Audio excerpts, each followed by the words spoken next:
Aujourd'hui, dans Investir, Innover en Afrique TV, nous allons parler des personnes qui fabriquent des objets d'art, notamment des sculpteurs.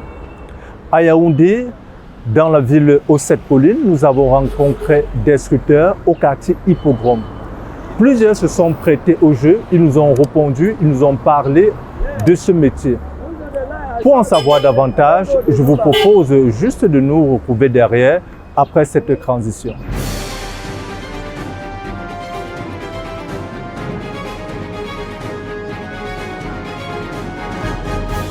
Si vous êtes à Yaoundé et vous souhaitez acheter un objet d'art, notamment dans la sculpture, n'hésitez pas à contacter ces sculpteurs qui sont situés au quartier Hippodrome en face du ministère de la Communication. Moi, c'est Léopold Francis Gepsi. J'ai fait cette activité, j'ai la pratique depuis presque 12 ans. Paul Sidious Kemgang Kempassi, artiste sculpteur. Les deux hommes se distinguent en ceci. L'un est né avec la passion de la sculpture, tandis que l'autre s'est retrouvé là à cause de la conjoncture actuelle qui frappe le pays, le chômage. Là, je suis né avec cette Bible en moi. C'est Dieu qui a mis ses dispositions en moi parce que après les études, j'y suis rentré. Donc, attiré parce que j'avais cette fibre en moi. Voilà. Sincèrement, ce n'est pas la passion. C'est que quand j'ai fini les études à l'université, là, je n'ai pas pu avoir un travail dans la fonction publique, malgré mon diplôme. J'ai présenté des concours différents, mais je n'ai pas été reçu. Ce qui fait que, mais de manière didactique, j'ai tout simplement copié ça à un papa voisin de la maison qui faisait. Et tout le temps, j'étais près de lui, à des heures perdues. C'est ça qui m'a amené à être de lui. Pour démarrer son activité, Léopold Kepsi disposait d'une modeste somme. Moi j'ai démarré ça là, je ne peux pas vous dire, peut-être avec même 20 000. 20 000. Ça a pris du temps. D'un coup, vous ne pouvez pas démarrer et que c'est quand vous vous êtes imprégné que d'autres idées se créent et que d'autres images dans la tête se créent. Voilà. Et par rapport aussi à la clientèle qui s'amène et qui vous demande telle chose, par rapport à ce qu'ils vous demandent, vous créez encore d'autres plus que cela. Voilà un peu le processus. Pour ce qui concerne la création ou l'inventivité des sculptures, tout se passe dans la tête, nous précise l'homme qui cumule 12 années d'expérience. C'est dans la tête. Même la peinture, là, c'est dans la tête. Vous pensez, pensez pour mettre en exergue. Et si jamais vous venez avec une image qui vous est propre, je la reproduis comme ça. Pour tout jeune qui veut se lancer dans la sculpture, voici le matériel de base qu'il faut. Oui, la plupart du temps, c'est le bois d'ébène. Le bois d'ébène surtout. Parce que le bois blanc, ça ne peut pas. C'est le bois d'ébène. Oui, le bois d'ébène noir qu'on coupe en forêt. Là. Oui. Il y a des personnes qui, dans leur concession, ont des arbres comme ça. Comme ce que vous voyez là, c'est l'ébène. Et comme ça se vend en kilos, ils peuvent venir par rapport au diamètre dont vous souhaitez. Et puis vous prenez la quantité que vous désirez pour travailler comme ça. Il y a la matière première qui est le bois d'ébène, parce que là, je peux dire que je suis ébéniste. Parce que c'est le bois principal que je travaille. Je peux travailler d'autres essences, mais l'essence qui sort le mieux, il y a le bibinga et l'ébène. Ça, c'est l'ébène pur, de l'ébène pur. Vous voyez, quand on parle de l'ébène royal, ça a deux couleurs, ça a deux tons. Et cette coloration est divine, c'est pas la peinture, non. C'est le Seigneur qui a décidé de mettre ces frises dans le bois. Ça ne saurait être l'être humain. Là, on a l'iroko. Mais chez nous, généralement, nous travaillons avec l'ébène, comme je t'ai dit tantôt.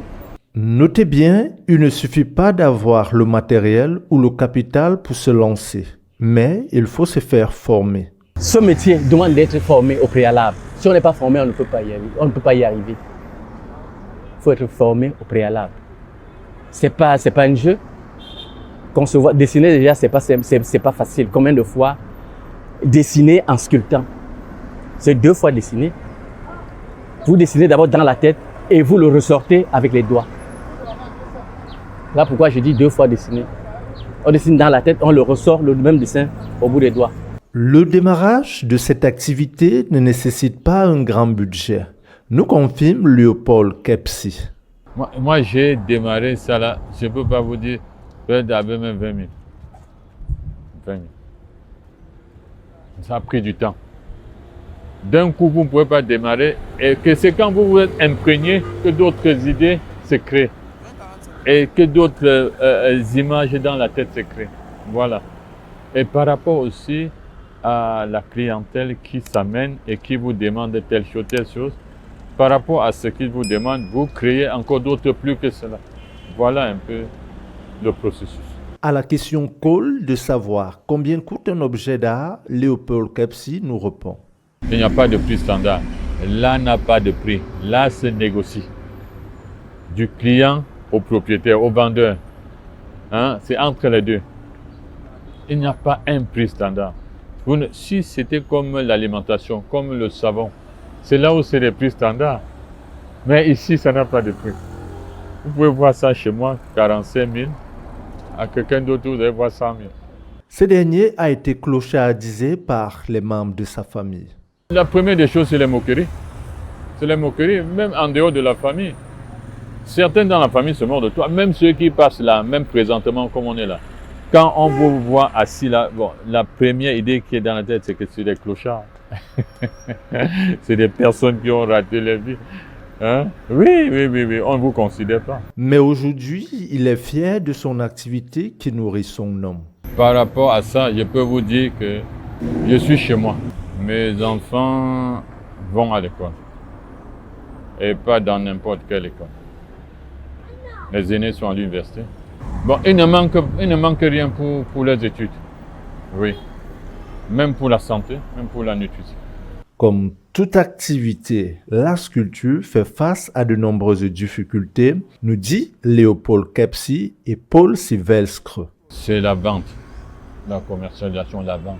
Ça fait aujourd'hui, je peux vous dire, un mois, même 1000 francs pour rentrer comme ça, pour venir le matin, 5 heures.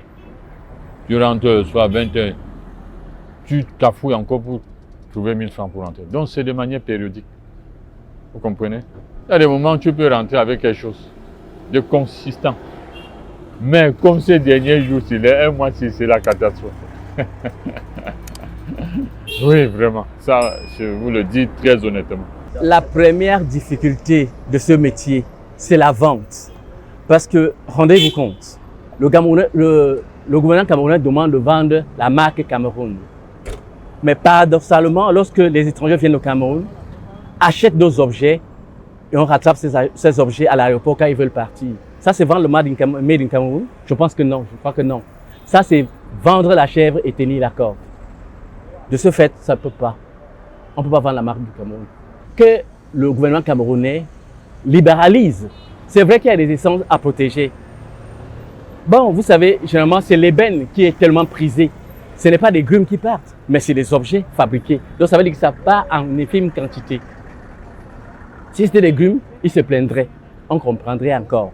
Mais, malheureusement, nous travaillons, nous transformons ce bois et que ça devient des objets fabriqués.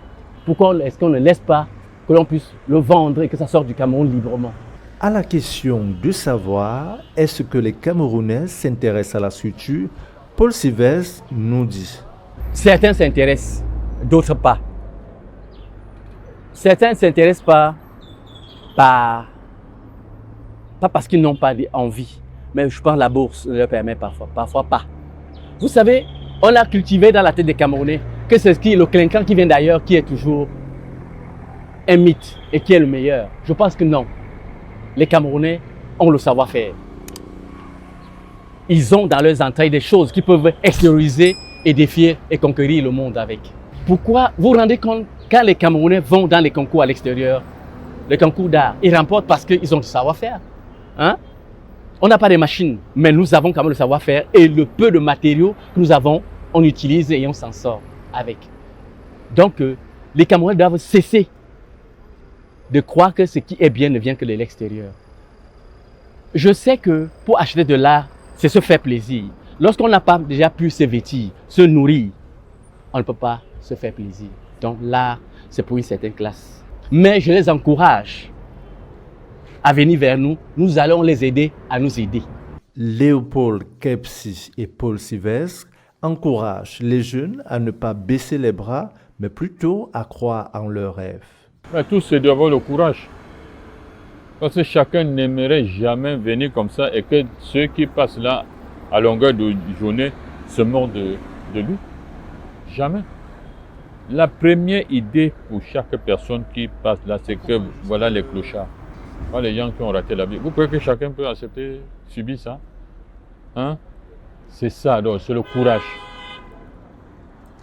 Accepter, affronter les adversités. Même ceux-là qui travaillent, après la carrière de fonctionnaire, il y a l'après. Qu'est-ce qu'on fait pour gagner son temps? Pouvoir toujours attendre un peu? Non. Vous croyez que je suis là parce que je ne suis pas là à l'école? C'est la passion aussi. Je vous dis, j'ai fait l'école supérieure. Avoir un bac plus 5, ce n'est pas quand même, c'est pas 2 jours. Donc, ça veut dire qu'il y a la passion aussi. Et par la suite, ici, ce qui est plus bien, c'est qu'il n'y a pas de retraite. Je peux prendre la retraite la veille de ma mort. Peut-être c'est à la mort que je prendrai la retraite. Paul Sylvestre ne compte pas s'arrêter en si bon chemin avec la sculpture camerounaise car il a de grands projets. Réaliser des grandes choses, parcourir le monde, pourquoi pas. Vous savez, c'est au Cameroun que l'artisan est pauvre ou l'artiste est pauvre. Je connais des gens que j'ai rencontrés dans les expositions qui ont réalisé quelques œuvres, mais qui sont des multimillionnaires, multimilliardaires avec l'œuvre d'art. Vous savez, l'art n'a pas de prix. C'est au Cameroun que l'on pense que l'artisan ou l'artiste, c'est un clochard. Non. Mon grand frère vous l'a dit tantôt. Il y a des enfants au supérieur. Vous savez, le supérieur, ça ne coûte pas 10 francs. Ne serait-ce que le taxi. Et avec tout ce que ça comporte. C'est pas donné. Il y a des fonctionnaires même qui ne s'en sortent pas. Mais je dis bien, si au Cameroun, on avait libéralisé l'art, montrer où est-ce qu'on peut fabriquer, avoir le certificat d'origine, parce que c'est là où ils coincent souvent les acheteurs qui ne savent pas. Mettre même un guichet à l'aéroport qui imposerait aux acheteurs de passer par là immédiatement après l'achat, avant d'acheminer leurs produits à l'extérieur. Parce que je sais que chaque objet doit être étiqueté, avoir un acte de naissance. C'est ça qu'ils appellent certificat d'origine, pour éclairer les lanternes, pour ceux qui ne comprennent ou ne savent pas. C'est de ça qu'il est question.